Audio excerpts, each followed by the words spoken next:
Team of the season is almost here. In today's video, I'm going to take you through when Team of the season is coming out and everything you should be expecting for Team of the season for when it drops. Now, the first thing I'm going to say, the very first thing, is that none of this is confirmed. We're just taking a highly educated guess on what to expect, but for all we know, EA is going to change something.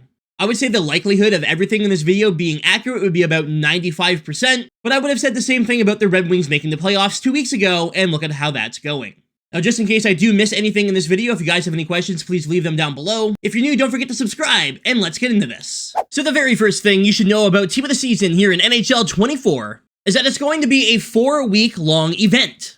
That means 28 straight days of Team of the Season. Now, EA may throw in a different event here and there. We're expecting playoff predictor cards to come out as well at some point, but for the most part, the next 4 weeks will be consumed by Team of the Season and no other event. That's the expectation anyways. The next thing to expect is that it's going to have the same cost as Team of the Year. That means the sets are going to end up being very expensive. If I'm not mistaken, and I could be a little bit off here, but I'm pretty sure that the Team of the Year and power-up collectibles are one and the same for sets. So that means it costs you 40 gold players for a single Team of the Year collectible, 35 80 or better. It's going to cost you 30 81 or better, 15 82 or better, and then 5 83 or better. From there, it would be 584 or better, but you get 2 collectibles, 585 or better, but you get 3 collectibles in a player pack, 386 or better to get 4 collectibles, 2 87s for 4 collectibles and 2 player packs, 188 for 4 collectibles, 189 for 4 collectibles.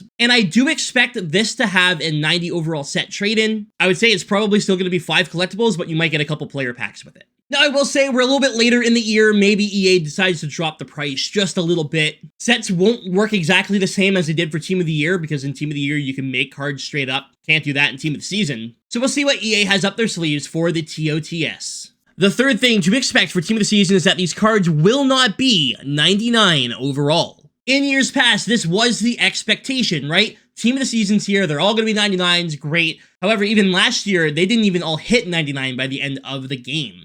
Expect the cards to maybe get a +1 on what they currently have, and that would be probably maximum because we still have months to go of this game. That means Connor McDavid's Team of the Season, I wouldn't expect higher than like a 96. The fourth thing to expect is the release time, and that's going to be Friday, March 15th at 5 p.m. Eastern. For some reason, Team of the Year dropped at noon this year. I don't expect that to happen for Team of the Season. 5 p.m. Eastern on Friday, and I will be live on Twitch. Link is in the description if you want to come stop by while I rip my packs and check out everything new this Friday. Coming in next is going to be what to expect in terms of cards. We have the Young Stars event, the EU, North America, and Community. Those are the 4 different weeks we're expecting for Team of the Season. It usually starts with the Young Guns, and that's going to be 23 or younger, followed by the European-born Team of the Season. That means players like David Pastrnak, Mikko Rantanen, Victor Hedman, and players born in Europe from other leagues. The DEL, the SHL, all that fun stuff. Week 3 would be expected to be North American Team of the Season. Players born in Canada and the US playing all around the world. Again, if you're from Canada playing in the SHL and you're having a great year, you could get a card over there. I'd also expect to see some CHL players from the OHL, WHL, and the Quebec League. And then finally, Week 4 would be a Community Team of the Season where we would vote. In different years, we've done voting in-game by taking different cards out of packs, and we've done voting online by Twitter or by forum or whatever. We don't know how they'll be doing it this year, but if there is a Community Team of the Season, I'll let you guys know in a video and on Twitter in the future. Now, the Team of the Season cards will match the highest overall version of a player in the game. It works just like Team of the Year. Let's say Connor McDavid gets the Team of the Week. His Team of the Week is a 97. The Team of the Season will upgrade to 97 automatically. The next thing to expect is about your X Factors and MSP cards and how they can be upgraded into the Team of the Season. Obviously, Austin Matthews is expected to get a Team of the Season card, and pretty much everyone has this 94 overall Austin Matthews MSP. As long as this MSP is fully upgraded, you should be able to upgrade this MSP into the Team of the Season for a discount. Now, how much of a discount, we're not totally sure on. It could be a few collectibles. It could be a decent discount. We don't know. But you will be able to do this for any MSP that gets a Team of the Season. The same thing can be said about X Factor cards. The X Factor will have to be upgraded all the way to the max tier. So that means if the Team of the Season is a 96, you'll have to upgrade your X Factor to a 96 and then trade it in.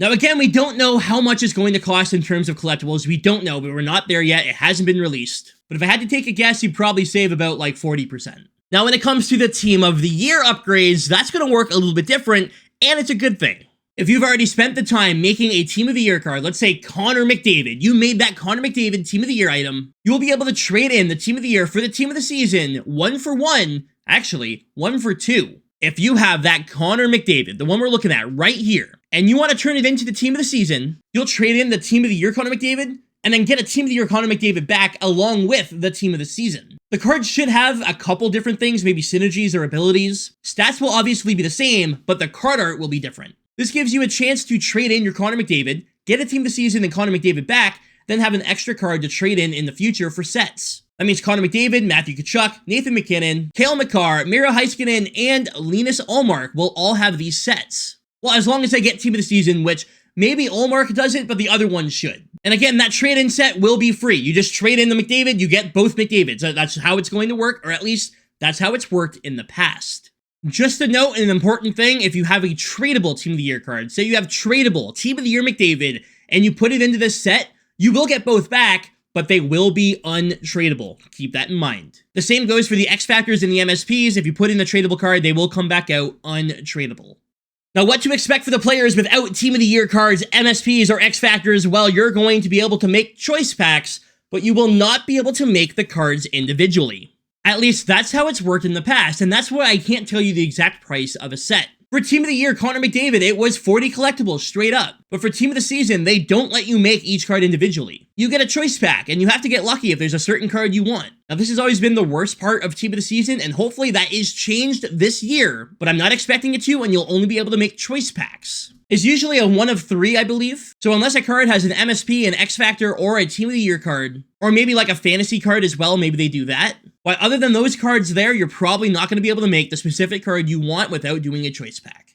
And the last thing to expect for Team of the Season is just because a player didn't get a Team of the Season card at first, doesn't mean they're not going to get one. EA absolutely loves to just release random Team of the Season cards throughout the event. Legitimately, there was over 80 released last year, I'm pretty sure. So yeah, let's say the Young Stars Team of the Season comes out on Friday, and I really want a Lucas Raymond Young Stars card. Now, I'm not actually expecting him to get one, I'm just using him as an example, but just because he doesn't get one on Friday doesn't mean he's not going to get one. He can still get one on Tuesday or Wednesday of next week. EA loves to release an absolute ton of these cards and expect there to be a lot of packs to buy in the store, including the ability to buy choice packs and buy packs with guaranteed Team of the Season items. They're going to be expensive and they're never worth it, but they will be there. And that's it. Team of the Season is expected to start this Friday with the Young Stars. So leave some predictions down below on who you think is going to be getting a Young Stars Team of the Season. Other than that, if you have any questions, please leave them down below. I'll do my best to answer them. That's all I have for the expectations for Team of the Season this year. Pretty much copy and paste. I don't expect a lot of changes. Anyways, guys, I'm out of here. Thank you so much for watching. Leave a like if you enjoyed, and I'll see you tomorrow with another video.